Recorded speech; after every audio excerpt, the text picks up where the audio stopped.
নমস্কার, আমি শাহিন সুলতানা আরামবাগ থেকে চলে এসেছি হ্যাংলার হেসেলে একটা সুন্দর রেসিপি নিয়ে, চিকেন আফগানি।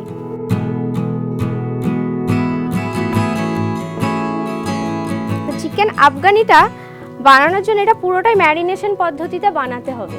তো 500 গ্রাম চিকেনের জন্য কি কি প্রয়োজনীয় উপকরণ লেগেছে সেটা চলুন দেখে নেওয়া যাক। তো আমি এখানে একটা পেস্ট বানিয়ে নিয়েছি। সেটা কি কি? পেঁয়াজ একটা মিডিয়াম সাইজ নিয়েছি, 7 থেকে 8টা রসুনের কোয়া নিয়েছি, 1 মুঠো ধনেপাতা নিয়েছি, 4টে কাঁচা লঙ্কা নিয়েছি, 2 ইঞ্চ আদা নিয়েছি, আর একটা পুরো লেমন নিয়েছি এর জুস বানিয়ে। সেটাকে মিক্স করে আমি একটা পেস্ট বানিয়েছি। পেস্ট বানিয়ে সেটা আমি এই চিকেন আফগানির ম্যারিনেশনে আমি অ্যাড করেছি। এরপর আমি আন্দাজ মতো লবণ দিয়েছি। লবণের পর 1/4 টিস্পুন আমি পেপার পাউডার দিয়েছি, গরম মশলা দিয়েছি 1/2 চামচ, আর চাট মশলা দিয়েছি 1/2 চামচ, আর রোস্টেড কসুরি মেথি দিয়েছি 1/2 চামচ। এরপর আমি দিয়েছি, এটা পুরোটা টোটালি অপশনাল, আমি কাজু বাদাম অ্যাড করেছি, পেস্ট করা কাজু বাদাম 1/2 চামচ ইউজ করেছি। আর এটা ক্রিম আছে, এটা টোটাল আমি 100 গ্রাম ইউজ করেছি। তার মধ্যে 50 গ্রাম আমি চিকেন এখানে ম্যারিনেশনের জন্য অ্যাড করেছি, আর 50 গ্রাম আমি শেষে অ্যাড করব, আর 100 গ্রাম আমি টক দই ইউজ করেছি। এটা পুরো ম্যারিনেশন করে মিনিমাম 1 ঘন্টা রাখতে হবে। আমি পুরো রান্নাটা হোয়াইট অয়েলে বানাচ্ছি। আমি একদম এটাকে ছড়িয়ে নিয়ে এটা একটু গরম হয়ে যাক। গরম হয়ে যাওয়ার পর আমি এটাকে জলগুলোকে একদম ঝরিয়ে নেব। ছড়িয়ে নেওয়ার পরে আমি এটা ফ্রাই করতে দিয়ে দিলাম।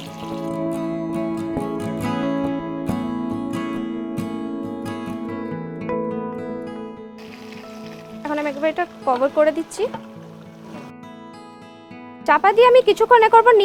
এক সাইডটা রেড কালার হয়ে ব্রাউন হয়ে গেলে আমি এটাকে টার্ন করে দেবো। আবার একবার অপর সাইডটা আমি আবার ফ্রাই করব। চলুন দেখে নেওয়া যাক কি পজিশন হয়ে রয়েছে। আমি একবার টার্ন করে দেখছি, এখন একটু টাইম লাগবে। এক সাইডটা যখন ব্রাউন কালার হয়ে যাবে তো অপর সাইডটা আমি টার্ন করে দেখব।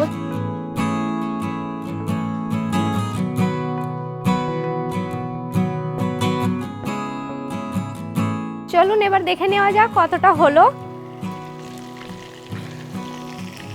এক সাইডটা ব্রাউন কালার হয়েই গেছে, আমি এক সাইডটা টার্ন করে দিয়েছিলাম, তো অলমোস্ট ডান হয়েই গেছে। এবার এটাকে আমি প্লেটে একটা তুলে নেব।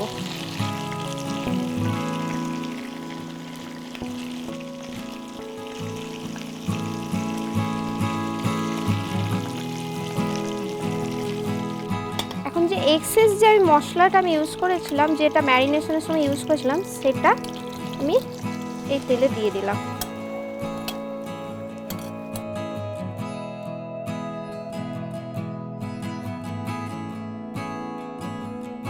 জাস্ট এটা মশলাটা পুরোপুরি ইউজ করব বলেই আমি জলটা ইউজ করলাম। মশলাটা যখন একটু জলটা ফুটে আসবে তখন আমি ওই ফ্রাই চিকেনগুলো অ্যাড করে দেবো। চিকেন আফগানি নাস্তার সঙ্গেই খেতে ভালো লাগে, যেমন রুটি, পরোটা, আপনি নানের সঙ্গেও খেতে পারেন, পুরির সঙ্গেও খেতে পারেন। নাস্তার সঙ্গে প্রেফার করে এটা, তবে ভাতের সঙ্গে যদি কেউ খায় তো অসুবিধা কিছু নেই, তবে নাস্তার সঙ্গে বেশি ভালো লাগবে এটা খেতে। তো মশলাটা আমার ফুটে এসেছে, আমি এবার এটা ফ্রাইড চিকেনগুলো আমি এতে অ্যাড করে দেব।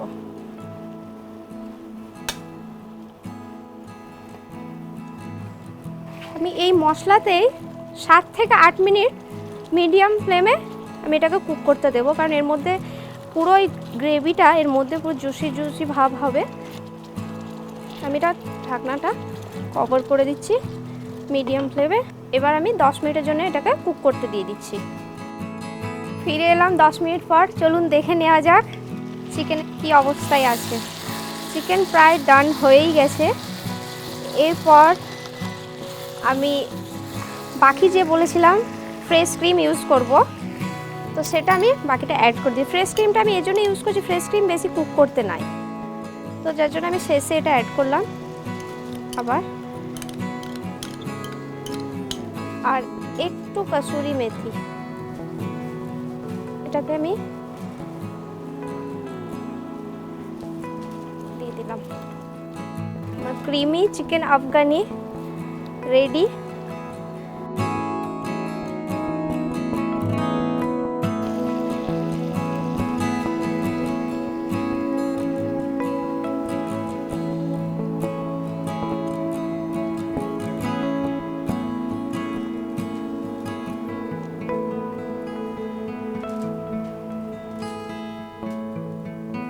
তো রেডি হয়ে গেছে চিকেন আফগানি। আর অবশ্যই ট্রাই করবেন এই সুন্দর রেসিপিটা, আর জানাবেন আমাদেরকে কেমন লাগলো। হ্যাংলা হেসেল ফেসবুক পেজ আর ইউটিউব পেজ সাবস্ক্রাইব করুন, লাইক করুন, আর সুস্থ থাকবেন, ভালো থাকবেন।